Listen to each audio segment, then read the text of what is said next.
নমস্কার, আমার নাম আরাধ্যা মাইতি। কবিগুরু রবীন্দ্রনাথ ঠাকুরের প্রশ্ন।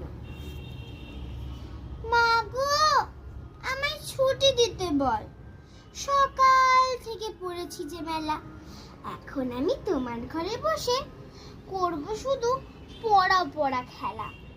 তুমি বলছো দুপুর এখন সবে, না হয় যেন সত্যি হলো তাই। একদিনও কি দুপুর বেলা হলে বিকেল হলো মনে করতে নাই?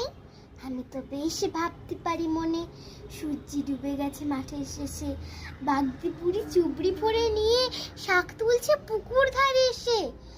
আধার হলো মাদার গাছের তলা, কালি হয়ে এলো দিঘির জল। হাটের থেকে সবাই এলো ফিরে, মাঠের থেকে এলো চাষির দল।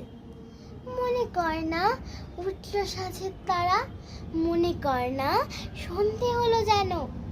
রাতের বেলা দুপুর যদি হয়, দুপুর বেলা রাত হবে না কেন? ধন্যবাদ।